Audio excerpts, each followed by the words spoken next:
एकादशी व्रत करने का भाव महाराज अम्बरीश की कथा से सबको सीखना चाहिए। यहाँ बहुत सारे वैष्णव लोग होंगे, तो वैष्णवों के लिए एकादशी करना अनिवार्य होता है, सबके लिए ही अनिवार्य होता है, पर जिसको भक्ति करनी है। मैया करती हो? हाथ उठा रहे हो? अच्छा, कौन कौन करते हैं? अरे वाह, क्या बात है, बड़े अच्छी बात है। तो इतने सारे लोग करते हैं। एकादशी के दिन ना तो अन्न भोजन खाना चाहिए, न खिलाना। महाराष्ट्र में पंढरपुर में नामदेव जी हुए, नामदेव जी एकादशी का व्रत करते। तो वैसे भी पंढरीनाथ का विशेष उत्सव एकादशी को ही होता है। तो नामदेव जी महाराज एकादशी व्रत करते थे। एक दिन ठाकुर जी इनकी परीक्षा लेने आ गए एकादशी के दिन। भगवान ब्राह्मण का वेश बना के इनके दरवाजे पर आए, बोले भिक्षाम देही। एकादशी का दिन नामदेव जी बोले महाराज पधारिए। क्या क्या भाव है, क्या आज्ञा है? बोले हमको बहुत जोर की भूख लगी है, एकदम आंतों तक भूख पहुंच चुकी है, और हमें बढ़िया एकदम रोटी सब्जी दाल चावल सब बना के खिला दो। नामदेव जी बोले प्रभु आज एकादशी है, आज ये क्षमा करें, संभव नहीं है। आज आप कुछ और मांग लीजिए, कुछ और पा लीजिए। अब भूखी तो मिटानी है, आप एक काम करिए, आप नहीं है। बोले तो फल खा लीजिए। बोले फल हमको पसंद नहीं है। तो महाराज दही खा लीजिए। बोले नहीं, उससे हमको गैस बन जाती है। तो महाराज फिर क्या करें, क्योंकि हमारा तो एकादशी का व्रत है, हम ना खाते हैं अन्न ना खिलाते हैं। ब्राह्मण देवता नौटंकी में तो एक नंबर है। बोले अरे हमारे तो प्राण निकल जाएंगे अगर कुछ नहीं खाएंगे, तो अब तो गए हम। बोले महाराज कुछ भी हो जाए, चाहे बोले ब्राह्मण हत्या लग जाएगी। बोले चाहे कुछ भी हो जाए महाराज, एकादशी को अन्न तो नहीं खिलाएंगे। बोले चाहे हम मर जाएं। बोले हम ये तो नहीं कह रहे, पर उसके बदले कुछ और खा लो। बोले ना, हम तो रोटी खाएंगे, हम तो अन्न ही खाएंगे। बोले हम खिलाएंगे नहीं। और बस ऐसे कहा, और ठाकुर जी तो ऐसे नाटक करे, हाथ पांव में ऐसे फेंकने लगे और एकदम चित्त जमीन पे गिर गई। सांस रुक गई, सांस रोक करके चित्त गिर गई। अब तो महाराज सब जगह हल्ला मच गया। अरे कैसा भगत बनता फिरता, बताओ, एक रोटी नहीं ब्राह्मण को खिला पाए, ब्रह्म हत्या का पाप लगेगा इसको। खूब सब लोगों ने सुनाए। एकादशी खत्म हुई, द्वादशी का दिन शुरू हुआ। द्वादशी का दिन शुरू हुआ, सब बोले इसने ब्राह्मण हत्या करी है, इसको पाप लगेगा, इसको कोई मुख ना देखे। नामदेव जी ने कहा देखो कल एकादशी थी, नियम था हमारा, इसलिए कुछ कर नहीं पाए, पर आज हम पश्चाताप करेंगे। हमने ब्रह्म हत्या करी है ना, ब्राह्मण हत्या, हम अपना शरीर त्याग देंगे। और मैं ही नहीं, मेरा परिवार, मेरे बालक बच्चे पत्नी सब प्राण त्याग देंगे। चिता जलाओ और हम सब आज अग्नि समाधि लेंगे। सब आज अग्नि में बैठ जाएंगे। चिता जल गई, नामदेव जी बैठने को तैयार हो गए, और जब तैयार हुए तब ब्राह्मण देवता नारायण नारायण नारायण करते करते उठे और हाथ पकड़ लिए। ठाकुर जी ने कहा हम परीक्षा लेने आए थे, कितना व्रत का मजबूत है तू, कितना नियम का मजबूत है तू। ऐसी परीक्षा ले, बड़ी खतरनाक परीक्षा लेते हैं ये। बताओ, मारथी तक पहुंचा दिया, तब जाकर के बताया कि हम परीक्षा लेने आए हैं। परीक्षा इसलिए लेने आए, बोले भैया एकादशी है। तो इतनी बड़ी एकादशी का महत्व होता है। महाराज अम्बरीश ने एकादशी की पावन कथा सुनाई जाती है। ऐसे भक्त इस वंश में हुए, भागीरथ जी इस वंश में हुए, जो गंगा मैया को धरती पर उतार के लाए। ऐसा सूर्य वंश, और इसी वंश में दशरथ नंदन प्रभु श्री राजा राम का प्रागट्य हुआ। अद्भुत प्रभु श्री राम की कथा, उनका जीवन जितनी गाई जाए उतनी कम है। प्रभु श्री राम के जीवन ने सारे संसार को एक आदर्श स्थापित किया। भगवान ने ऐसी लीला करी जो आम लोग भी कर सकते हैं। कृष्ण लीला आम लोग नहीं कर सकते, राम लीला सब कर सकते हैं। राम जी की लीला जो हुई है वो सब कर सकते हैं, पर कृष्ण लीला नहीं कर सकते। कृष्ण लीला करने को अगर चालू कर दिया तो डंडे पड़ेंगे। कृष्ण लीला, कृष्ण जी चोरी करते, लो हम भी चोरी करेंगे। भगवान कृष्ण के नाम पे लोग बड़े बुरे बुरे काम भी कर लेते हैं। संसार की चीजें कर लेंगे और बिल फाड़ देंगे ठाकुर जी की लीला के ऊपर। तो भैया कृष्ण लीला करने योग्य नहीं, कृष्ण लीला तो कहने योग्य है। कृष्ण लीला तो कही और सुनी जा सकती और आनंद लिया जा सकता बस। राम लीला, राम कथा कही भी जा सकती और उसका अनुकरण भी किया जा सकता, ऐसी राम कथा। और कृष्ण कथा आज ब्रज में, ब्रज की धरती को चुना श्री ठाकुर जी ने अवतार के लिए। आज कन्हैया ने ब्रज में अवतार लेने की पूरी योजना तैयार कर ली, पूरा फुल प्रूफ प्लान बनाया। पहले तो बोले भैया जेल में जन्म लेंगे तो जेल से निकलने का रास्ता भी तो पता होना चाहिए, जेल तोड़े कैसे। आते ही मर्यादा तोड़ी, आते ही ताले तोड़े, आते ही जेल तोड़ करके बाहर निकले। वसुदेव जी से कह रहे हैं पिताजी हमको तुम गोकुल छोड़ आना, गोकुल में योग माया होगी उसको ले आना। वसुदेव जी कह रहे हैं प्रभु को देख करके हंस करके कि वाह बड़ी जल्दी तुमने बोल दिया, हमको ले जाना, जैसे कुछ सबरे दरवाजे हमारे लिए खुले रखे हैं। इतने मोटे मोटे ताले लगा रखे हैं कंस ने, हाथों में कई कई जंजीरें बांध रखी हैं, पैरों में जंजीरें बेड़ियां पड़ी हुई हैं। हर एक न जाने कितने द्वार थे वसुदेव देवकी तक पहुंचने के लिए। कंस ने इतना भीतर उसको कारागार में बंद कर रखा था और हर दरवाजे पर 4-4 पहरेदार खड़े थे, आंख गढ़ाए कि निकलने ना पाए 8वां पुत्र। कैसे भी कैसे जाएंगे हम यहां से बाहर। ठाकुर जी हंस के बोले तुम अभी हमको जानते नहीं हो, हम कौन हैं। बंधन तोड़ने में तो हम 1 नंबर हैं, और वैसे भी कन्हैया जहां आता है ना वहां बंधन अपने आप टूट जाते हैं, तोड़ने नहीं पड़ते। कन्हैया आता है तो अपने आप बंधन तोड़ देता है। तो ये ताले कौन सी बड़ी बात है, तुम बस आंख बंद करो और देखो हमारी लीला। वसुदेव जी ने देखा सारी हथकड़ियां, बेड़ियां, ताले सब टूट टूट करके गिर गए। पहरेदार जो इतनी अलर्ट होकर के खड़े रहते थे वो सो गए, निद्रा आई, नींद आई और सारे पहरेदार सो गए। और ठाकुर जी को अपने माथे पर विराजमान करके श्री वसुदेव जी गोकुल की ओर चल पड़े। गोकुल जा रहे हैं। सबसे पहले यमुना जी ने ठाकुर जी के चरण छुए। भगवान को स्नेह करने के कई तरीके हैं। संसार में जब आप किसी को स्नेह करते हो, लाड़ करते हो, तो कैसे करते हो। कभी उनके ऐसे गाल पर, कोई बड़ा है तो ऐसे गाल पर प्यार से कर देगा, लाड़ से, वात्सल्य से। कोई हम उम्र का है तो गले लगा लेगा, कोई मस्तिष्क पर चुम्बन दे देगा।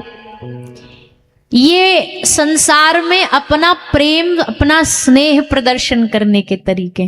पर भक्ति में सबसे बड़ा प्रेम प्रदर्शन करने का तरीका जानते हो कौन सा है। ठाकुर जी के चरणों का स्पर्श। ठाकुर जी के चरणों को छू करके भक्त भगवान को अपना स्नेह बताता है, अपना प्रेम बताता है। भक्ति का सबसे ऊंचा भाव है भगवत चरणों को छूना, उनको स्पर्श करना, उनका आलिंगन करना, ठाकुर जी के चरणों का ध्यान करना, श्री किशोरी जी के चरणों का ध्यान करना, सबसे उच्च, सबसे ऊंचा। अजी भक्त ऐसा होता है जिसकी दृष्टि, जिसकी नजर कई बार ठाकुर जी के मुख और हाथ पर तो जाती नहीं है, बस जाते सीधा चरणों पर। क्योंकि सबसे ज्यादा अगर किसी चीज में पावर है, भगवान के स्वरूप में शक्ति है, करंट है, तो ठाकुर जी के चरणों में। इसलिए भगवान के सब अंगों को दिखाया जाता है, चरणों को छुपाया जाता है।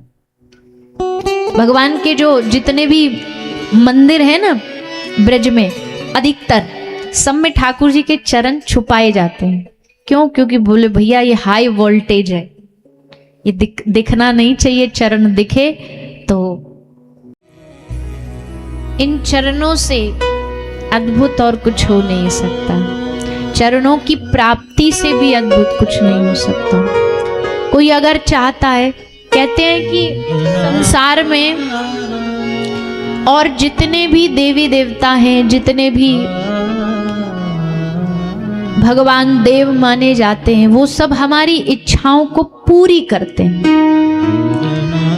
पर ब्रज में ठाकुर जी, श्री जी, उनके चरण हमारी इच्छा पूरी नहीं करते हैं, हमारी इच्छाओं का नाश करते हैं।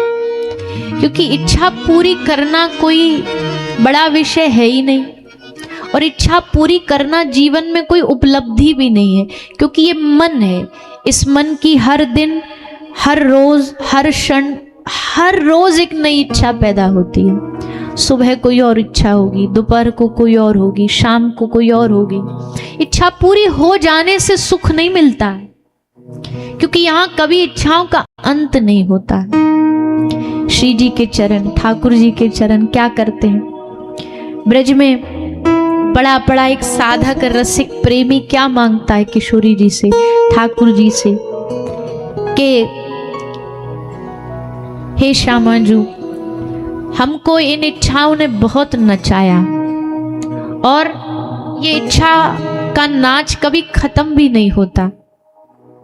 सूरदास जी कहते, नाचो बहुत गोपाल अब में, काम क्रोध को पहर चोलना, कंठ विषय की माल।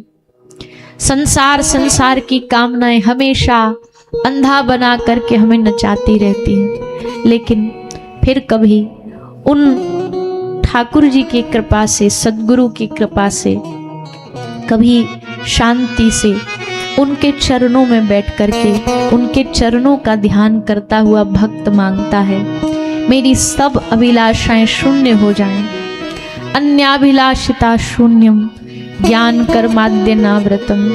सब अभिलाषाएं शून्य हो जाएं और इस हृदय में केवल एक अभिलाषा बचे, अपने आराध्य, अपने प्रिया प्रीतम को एक बार देख लूं, अपने प्रिया प्रीतम को एक बार छू लूं, अपने आराध्य प्रिया प्रीतम को एक बार महसूस कर लूं, उनका अनुभव कर लूं। सब इच्छा गौण हो जाएं, शेष हो जाएं, पर ये हमारे हाथ में नहीं है, ये हमारे सामर्थ्य में नहीं है। इच्छाएं बुरी हैं, इच्छा नचाती हैं, ये वस्तु, ये बात सब कोई जानता है, पर फिर भी इन इच्छाओं में पड़े तो उन इच्छाओं से निकालेगा कौन? कोई व्यक्ति कुएं में गिर जाए तो कुएं में गिरा व्यक्ति अपने आप बाहर नहीं आ सकता, उसको किसी सहारे की जरूरत होती है, उसको किसी एक हाथ की जरूरत होती है। वैसे ही संसार में पड़े हम लोग कैसे बाहर निकलेंगे? बोले आप जब कृपा की रस्सी डालोगे, आप जब कृपा का हाथ आगे बढ़ाओगे, तब हे श्याम सुंदर, हे किशोरी जी, हम इन संसार की यातनाओं से, संसार की कामनाओं से बाहर निकल पाएंगे। अन्यथा एक युग नहीं, युग युग बीत जाते हैं इसी संसार में पड़े पड़े, संसार की इच्छाओं में पड़े पड़े, पर ये कभी खत्म नहीं होती। खत्म कब होंगी? जब आपके चरण हृदय में बैठ जाएंगे। एक ही इच्छा बचे बस, एक ही इच्छा शून्य रहे बस हृदय में। कैसे भी अपने प्रिया प्रीतम को रिझाएं, अपने श्री जी को रिझाएं, अपने ठाकुर जी को रिझाएं। ये कब संभव होगा?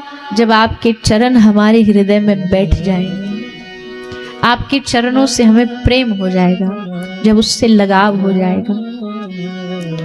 इसलिए चरणों की भक्ति सबसे उत्तम भक्ति मानी जाती है, सबसे श्रेष्ठ भक्ति मानी जाती है। चरणन की रज पाऊं,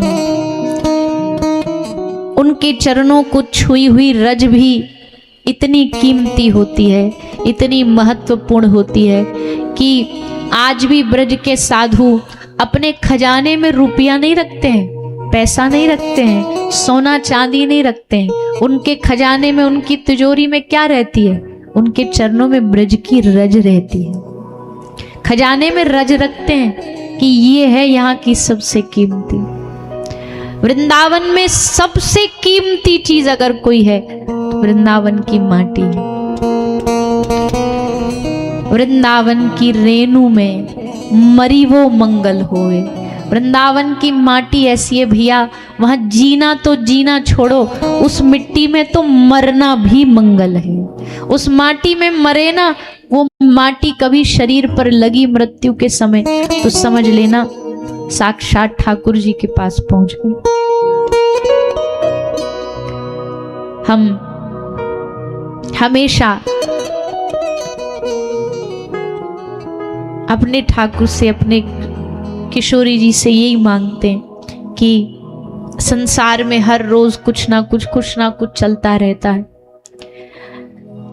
संसार में आना जाना बाहर दुनिया में चलता रहता है, पर इतनी तो मांग हमेशा रहती है कि चाहे दुनिया में कहीं भी रहे, पर जब मौत आए, जब मृत्यु आए, तो उस ब्रज की माटी को छूते हुए प्राण त्यागे, उस ब्रज की मिट्टी की सुगंध को सूंघते हुए प्राण त्यागे।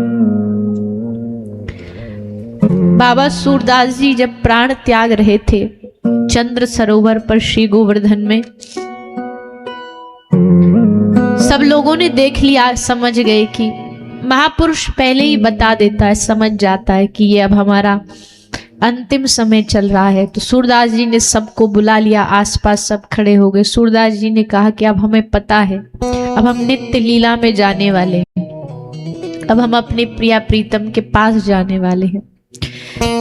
तो सबने कहा बाबा जी, सूरदास जी को कहा कि बाबा आपकी कोई इच्छा है, अंतिम इच्छा? सूरदास जी ने कहा हमारी एक इच्छा है, हमको उल्टा लिटा दो। हम पीठ के बल नहीं, हम छाती के बल लेटना चाहते हैं। पर क्यों? सूरदास जी से पूछा, ये भाव, ऐसा भाव क्यों? सूरदास जी ने कहा ये ब्रज की माटी है। हमने ब्रज की माटी को जब से वृंदावन आए, जब से ब्रज आए, हमने कभी इसको पीठ दिखा के हम यहाँ से गए नहीं। आज जाते जाते मरते समय इसको पीठ नहीं दिखाना चाहते, बल्कि इसको गले लगाना चाहते। इस ब्रज की माटी को पीठ नहीं दिखानी हमें। एक बार ब्रज आ गए, अब यहाँ से इसको गले लगा करके जाएंगे। तो सूरदास जी को वक्ष के बल लिटाया गया और ब्रज की माटी को छूते हुए, आलिंगन करते हुए, गले लगाते हुए, एकमात्र पूरे ब्रह्मांड में एक ऐसी धरती है जितनी ठाकुर जी की पूजा करी जाती है, उससे ज्यादा ब्रज की माटी की पूजा की जाती है। क्यों? क्योंकि ब्रज की माटी ने कृष्ण के चरणों को छुआ है, राधा रानी के चरणों को छुआ है। गोपी कहती है वैकुंठ को भी ये सुख नहीं मिला जो सुख हमारे ब्रज को मिला है, जो वृंदावन को मिला है। वो आनंद वृंदावन को मिला कि उस माटी पर कृष्ण नंगे पांव चल रहे हैं, राधा रानी के चरणों को छुआ है उस माटी में। इसलिए वृंदावन की रेणु में मरी वो मंगल हो। संसार में कहीं भी रहे, पर अंतिम सांस तो भक्त कहता है कि यमुना जी का तट हो, वृंदावन का तट हो, वंशीवट हो, तुम सामने खड़े हो, पीतांबरी कसी हो, मुखड़े पर एक हंसी हो, छवि मन में यही बसी हो, जब प्राण तन से निकले। क्योंकि संसार है, यहाँ समझ नहीं है किसी को कब कहाँ अंतिम घड़ी हो जाए, पर इतना ही मांगता है एक भक्त, एक ब्रज का प्रेमी, कि एक तो अंतिम समय ब्रज की माटी में निकले और दूसरा आपका नाम लेते लेते निकले, जिह्वा पर आपका नाम हो, किशोरी जी का नाम हो। बड़े कृपा से ये प्राप्त होता है, आसानी से नहीं मिलता है, क्योंकि अंतिम समय यमदूत खींच रहे हैं, काल खींच रहा है, और उस समय भगवान का स्मरण, भगवान की याद। धन्य है ब्रज के महात्मा, ऐसे ऐसे महात्मा भी ब्रज में देखे गए, मरणोपरांत भी उनका हाथ ऐसे ही रहता है। मरने जीवन में कितना भजन किया होगा उस साधु ने, जो मरने के बाद भी हाथ भगवान का मानो नाम स्मरण कर रहे हैं।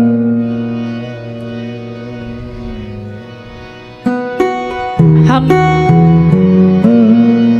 जीवन में इतना भजन नहीं कर पाते और वो मरणोपरांत भी उनकी शरीर की आकृति भजन में ही बैठी है, समाधि में ही बैठी है।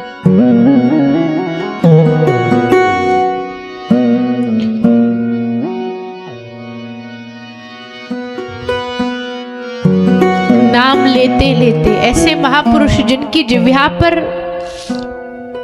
नाम भगवान विराज गए हैं, बैठ गए हैं, कोई और बात करने का समय नहीं है उनके पास, नाम में ही रमे हैं, नाम में ही डूबे हैं। श्री महाप्रभु के एक परिकर को नाम लेने की इतनी आदत पड़ गई कि उसको नाम रोकने के लिए अपनी जुबान पकड़नी पड़ती थी कि अब रुक जा, थोड़ी देर के लिए शांत हो जा। कितनी अद्भुत प्रेम की, भक्ति की स्थिति रही होगी। तो ब्रज की माटी उसको पाने के लिए सारे दुनिया भर के ब्रह्मांड के देव वृंदावन में प्रार्थना कर रहे हैं, चरणों की मांग कर रहे हैं, आशा कर रहे हैं